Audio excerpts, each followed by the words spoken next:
This is this the 37th or 38th? I've lost track. I'll probably go back and look it up before we actually tweet it out. But can I start with fourth grade baseball? Can I start with this topic? Please. You grew up playing a lot of ball. So Carson, my son, likes baseball, doesn't love it, but we've been going to the cages. We probably have gone 3 times, just working on that swing and looking for the right pitch. And I'm just telling them, look for your pitch. Like, don't chase, don't. I don't know who I think I'm coaching here, the next Rod Carew, but we go through all of this stuff. They've had about 3 practices. So the first game happens on Sunday, and it's the first year of kids actually pitching. Well, nobody can pitch at the fourth grade level. They're all 10. Every pitch is terrible. So the umpires, who are, like 11, they're maybe 12, the first pitch Carson gets is like at his helmet, up above his eyes. The guy calls it a strike. And I was coaching first base, and I am not like the great Santini yelling at anybody. I'm just like, do your best, have fun, whatever, it's fine. But he looked down at me like at first base, like, what was that? So then the next pitch, of course, is like in the dirt, a foot off the plate. He swings and misses. He's 0-2. Then he swings and he strikes out. But you watch this game, you talk about pace of play. And I don't know what you remember about that grade when the kids start pitching for the first time. I think we issued 32 walks. Ooh.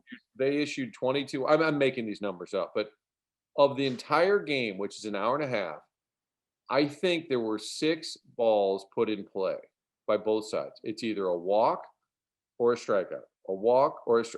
I just think they need to go back and rethink it. Like, let the coach pitch or the machine pitch, because these kids are just standing out there literally picking dandelions. There's no action. Like, you spend your whole spring getting ready.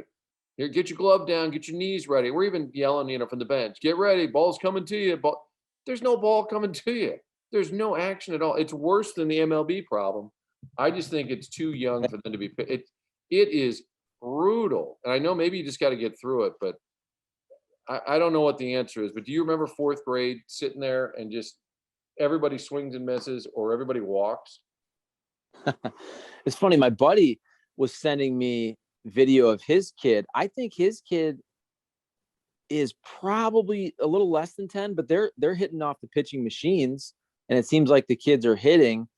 I remember umpiring. Remember we joked about this on the old radio show, how myself as an umpire, I kept my own clock where basically I thought every inning should go about 15 minutes.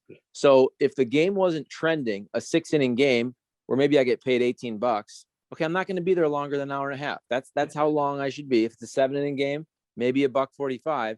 But I feel like the parents actually appreciated this. So I would start out with my strike zone pretty normal. But if that first inning goes 20, okay, now I'm playing catch up. So I got to get this game back on track. So yeah, you do open up the strike zone a little bit if none of these pitchers can throw strikes. But it sounds like this is just awful where nobody can get it even close. And that's where, yeah, you probably have to relook at the league and do coach pitch or do the machine, because there's nothing worse than just kids going out there and balls and strikeouts. And that's no fun for anyone. It reminds me of like MLB. What's the issue? And you and I were there with Whitey Herzog, and he was just talking about the amount of pitches being thrown is the main issue. And it's so true. Like, watching this game, everything's either you're looking for the walk, which these guys are all about on base, right? Or you're looking to swing for the fences and you're missing absolutely no putting the ball in play. It's not, fourth grade is not analogous to MLB. I understand that, but it's the same concept where you're just kind of bored. And I'm afraid these kids, you go to practice, the coach is hitting you grounder. It's kind of fun. You're busy. You play third base, shortstop, left field, and you get 0 balls hit to you. It's brutal. But I understand the ump. And at one point, one parent yelled at him, "Come on, Blue!" And I'm like, "Come on, this kid is in like 5th or 6th grade, and every pitch is terrible. Like, it was his strike zone erratic. Of course it was, but it had to be. It's just." Nonetheless, we'll bring you out, Chuck, to supervise one of the upcoming games. Ooh, I'm excited. I can't wait. I'm going to go to I guess I'm trying to think of the wording now. I have a step brother-in-law, I think is the way to say it. And he plays baseball at Priory. So I said yesterday, I want to come out and watch a high school baseball game. So I'll just be out and about watching all kinds of different different ages of baseball. Oh, Priory probably got a great gym you could check out too. Weight room. I bet.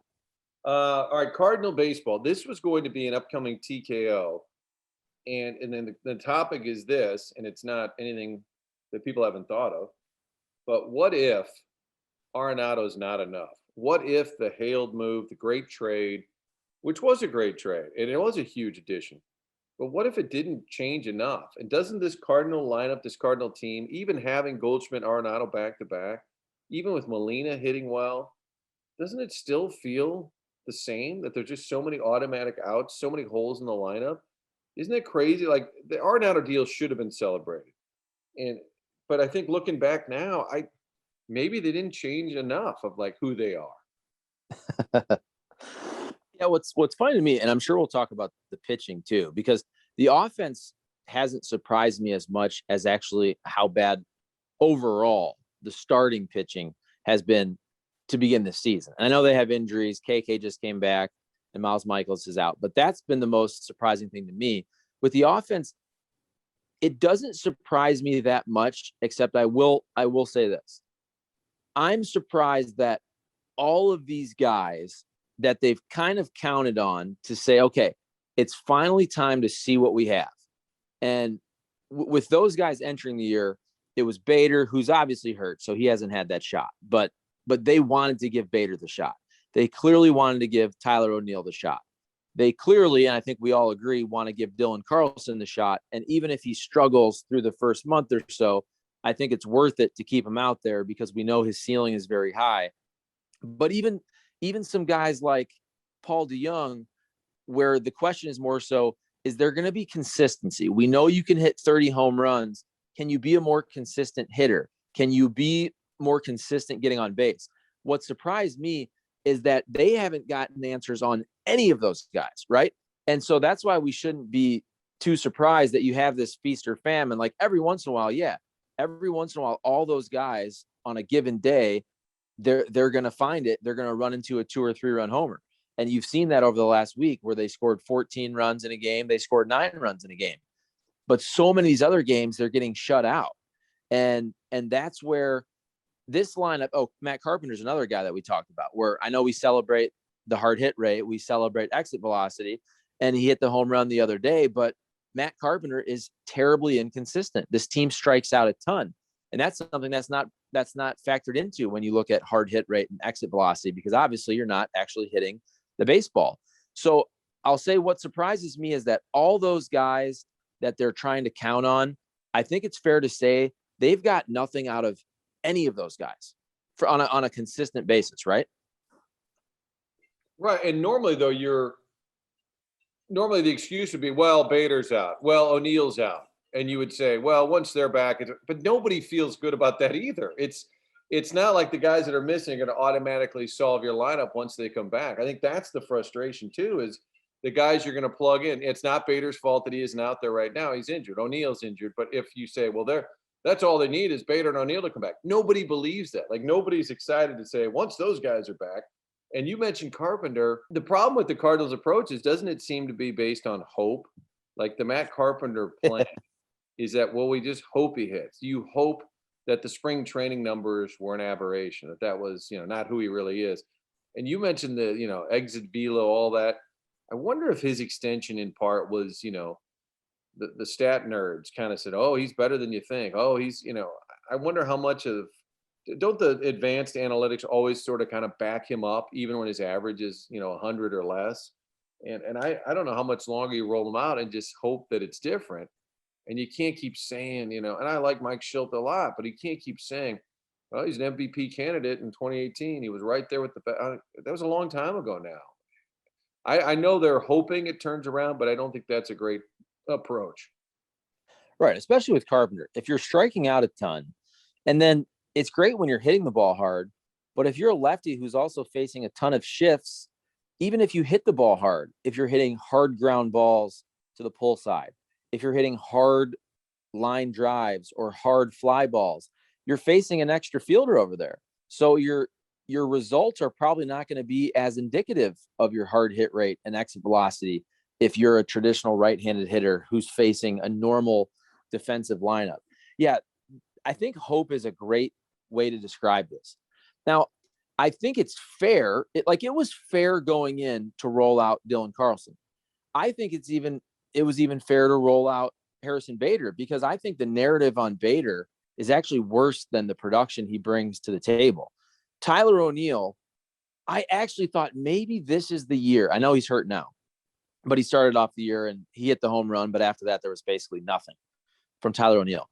When Tyler O'Neill was hitting so well in the spring, I just thought to myself, maybe this is finally the year that he rolls it into the regular season. And I don't know how that happens, how you go from being unbelievable in the spring, you hit the home run on opening day, and then it's nothing after that. So I think it's fair to say there's hope there. Matt Carpenter is probably the poster boy for just the Cardinals are hoping he can get back to the Carp of a couple years ago, or even close to that. And if you look at the data, and I understand that exit velo and hard hit rate, those are important stats. But at the end of the day, you also have to look at where's his production. And has there been any production since the red hot couple of months, which was what? That was 2018. I mean, we're now talking about 2+ years of almost zero production from this guy. Like not a starter. I mean, a bench type guy. And we know if he didn't have the contract, he wouldn't even be on the team. Let's be real. And you realize they're paying Carpenter and Fowler like $33 million this year. Carpenter and Fowler. I do wonder, and I'm not sure how it works at the MLB with insurance policies. I'm guessing they might get some of that Fowler money back, right? Because he's out for the year. Because they were paying the bulk of that to the Angels. I'm wondering if they get some of that money back. I don't know what the answer is. It's not getting any better, and I'm sure they don't want an awful ending to a guy who was a very good Cardinal for a stretch. But at some point, it's just there are endings that are bad. I mean, Kurt Warner's ending in St. Louis wasn't very good. I mean, for a minute, the Ozzie Tony thing was really ugly, so it's not unheard of. I mean, Brett Hull ends up leaving town. I mean, things happen, so it doesn't always have to be the perfect farewell. But I think they're getting close to where they got to make some kind of decision. But nonetheless, does it help that the Cubs can't hit like historically bad? Well, you know what I would say is this. The Cardinals, despite picking it apart, it's the first month of the season. You don't think Carpenter's going to hit? You don't think Bader's going to hit? They're probably still okay in their division, right? The pitching will get a little better. The bullpen's still very good. You know, the lineup is maybe going to always be a little bit hot and cold, but they're probably still right there in the mix for the division. That thought hasn't changed over the last couple of weeks. At least for me, it hasn't. I would say that my opinion has changed in this sense. I thought when they dealt for Nolan Arenado that the Cardinals were now far and away the favorites in the National League Central. And the Vegas odds, as we talked about on opening day, reflected that. And I know it's only 15 games, but my question was more so, okay, you're the heavy favorite in the Central. Can you win the Central by 5 games or whatever? And can you get closer to a Dodgers, to a Padres, whatever team comes out of the East? Can you get closer to these elite teams in the National League? At this point, and it is very early, I don't think they're anywhere close to these elite teams whatsoever. They're not even in that same conversation. Remember, they've lost 4 of 5 series. They swept the Marlins, but when you look at a 3-game series, they have been bested in 4 of those series by teams that should be kind of the same as them when we're talking Brewers, Reds, Nationals, Phillies. I think the Cardinals should be winning, should be winning the majority of those series. And then when you look at the Central, again, we're talking 15 games, so I'm not overly worried. I'm not saying the Cardinals aren't going to win the Central, because right now it wouldn't surprise me one bit if they still won it. However, I now look at this as a pretty even race with Milwaukee. I don't know if Cincinnati's going to stay up there, but Milwaukee's pitching staff, when you have Burns and Woodruff, they're really, really good. We all know what Hader can do. Devin Williams out of the bullpen, our Hazelwood guy, has started the year really, really bad. But I now think the Cardinals, and I haven't checked the odds, but they should no longer be the heavy favorites in the Central. I think it's going to be a 3-horse race. Maybe the Reds fall out, but I think Reds, Brewers, Cardinals are all pretty even from what I've watched here in the first 3 weeks. Martin and Marlow and Martin now are Monday home. We'll kind of rewind the weekend. We'll set the table, Charlie. That's what we'll do. We'll set the table for everybody for the week ahead. All right, weekend highlights for you, for us, for the sports fan. I mean, probably for the sports fan, it was Molina, a couple of home runs. I've got my uncle Mike Esma, who is from St. Louis, lives in Minneapolis, hasn't lived in St. Louis in probably close to 60 years and still watches all these Cardinal games. And he's texting me about Yadier Molina on Saturday. I'm like, oh, yeah, I better turn the game on. I forgot. But high for the Cardinals would have been probably the Molina performance. Also, a lot of yard work, Chuck, this time of year. A lot of yard work. Did a little family dinner at the Village Bar on Saturday night. Great spot. Overall, let's see. Out of 5 sprinklers, I'll give the weekend a 4.5. Oh, that's pretty good. I love the Village Bar. They got great burgers there. Just that's a great spot. Just a great spot there, pretty close to me. So we try to get over there every once in a while. Oh, thanks for as calling. well. Yeah, thanks for Well, calling. we haven't gone there lately. We used to, we've done remotes there. The old Martin and Marlow, whatever the hell our show is called, midday grind type situation. For us though, here's what we're doing. This is not that interesting, but with child number 2 coming here, hopefully early June, we are moving my daughter. We're moving her room across the hall so that her room is going to basically just stay kind of the baby room, right? So she's now graduated. She's got the big girl bed. She's got the new furniture, but the room she's moving into used to be our guest bedroom. So we had all kinds of, we had a bed and some furniture for when my mom and dad would come into town. But then because it's just easier, I also used all of that closet space for my clothing, right? So it was kind of my clothing room. So basically now I'm just being moved all around the house. So all my clothes now are kind of in flux. So if you're dressed erratically, that's the reason. Correct. Not because I have bad taste in style. That's the reason. What about this week? What are you excited about? What are you looking forward to? I'll start, I guess, since I brought it up. I'm interviewing Kevin Harlan later today for a podcast, but also a little bit of TV because he has St. Louis roots. His dad worked for the Cardinals. His dad, who became the Packers president, most people know that, Bob Harlan, but in his younger days was basically the Brian Bartow of the Cardinals. He was the Cardinals media relations PR director. And so Harlan grew up in St. Louis. And I'm fascinated with the story where the Kansas grad ended up doing Mizzou basketball, and Norm Stewart was sort of like not happy about it. Anyway, look, is there an announcer that is prominent like he is that could come close to like approval rating? Like some people are neutral, like so and so's doing the game, and you'd say, yeah, he's okay. Yeah, I don't hate him. I don't love him. Whereas the plus minuses, like Harlan has a lot of fans and seemingly few detractors. And maybe if he did every Super Bowl like Joe Buck or every World Series like Joe Buck, there'd be some haters. Oh, I'm sick of this guy. But can you think of too many announcers that are on that approval rating chart that could do as well as him? That's a great question. And then you mentioned Joe Buck because he immediately comes to mind because now he may be the Jeopardy host and he's gonna do some fill-in work, and maybe he could be the host long term. Who knows? And we've talked forever with him about how everybody on Twitter hates him, and he thinks, and I agree, that the big part of that with baseball is because baseball is so local and regional with your broadcasters. You listen to your homer broadcast all the time. Then when you watch a national game, you feel like everybody hates you because they're not pro your team. And that's where Kevin Harlan is doing what? He's doing NFL football. He's doing the NBA.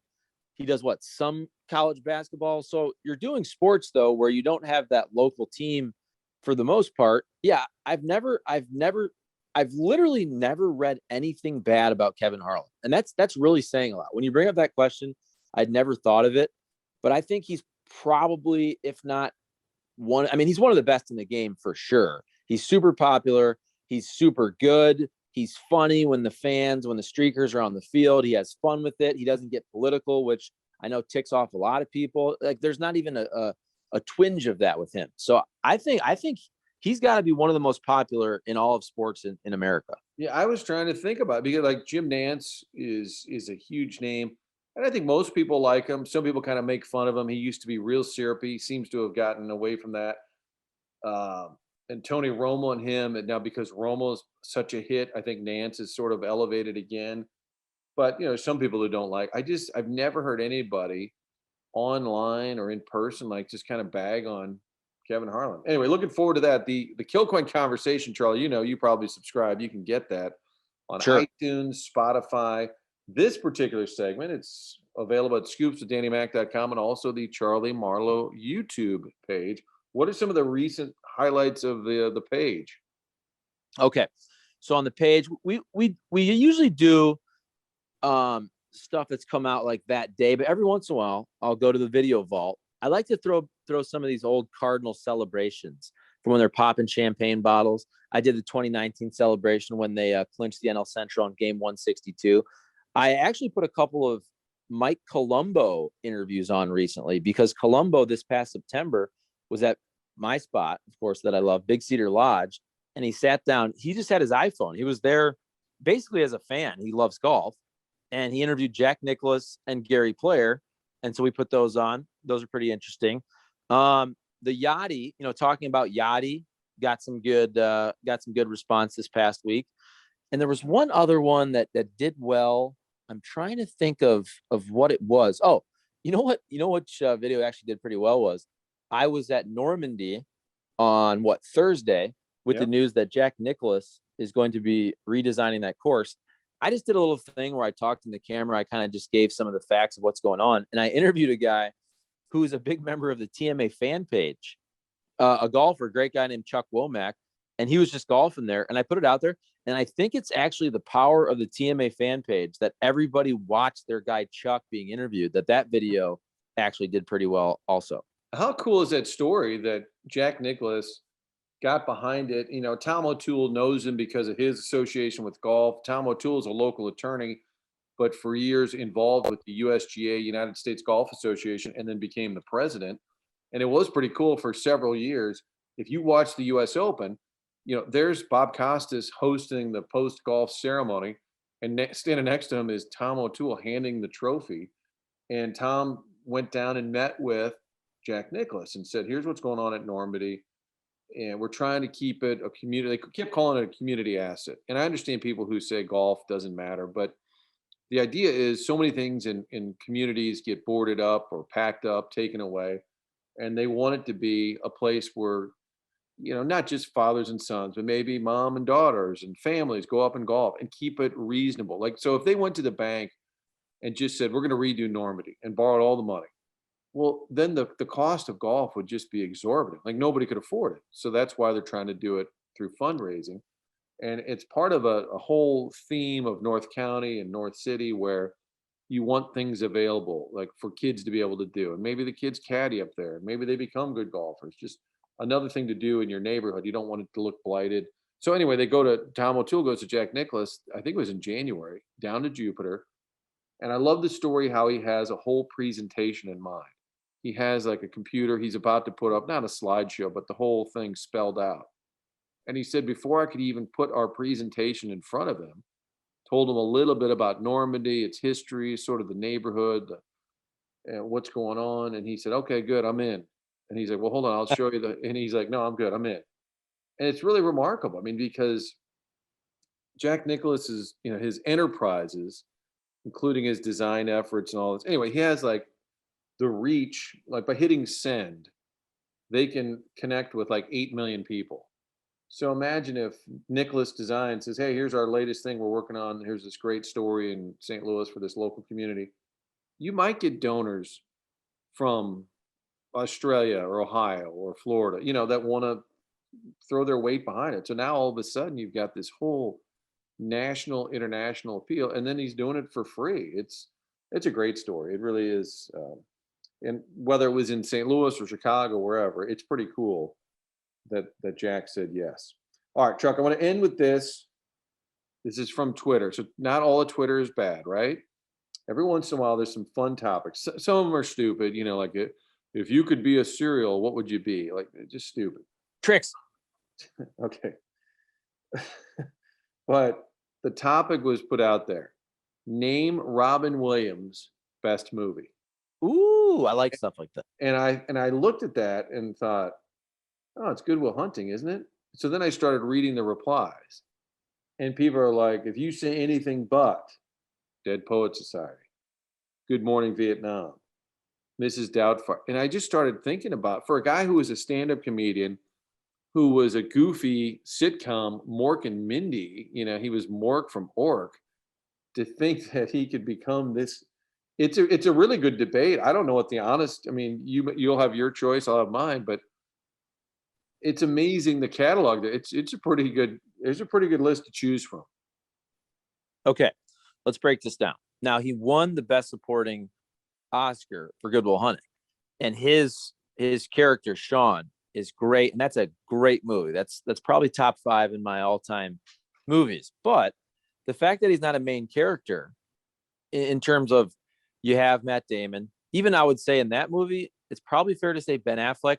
I wonder who gets more screen time in that movie, Ben Affleck or Robin Williams. I'm not sure of the answer there. So I think you can move to some other movies where he didn't have as many awards, but he was more of the star. I think Dead Poet Society is a great movie.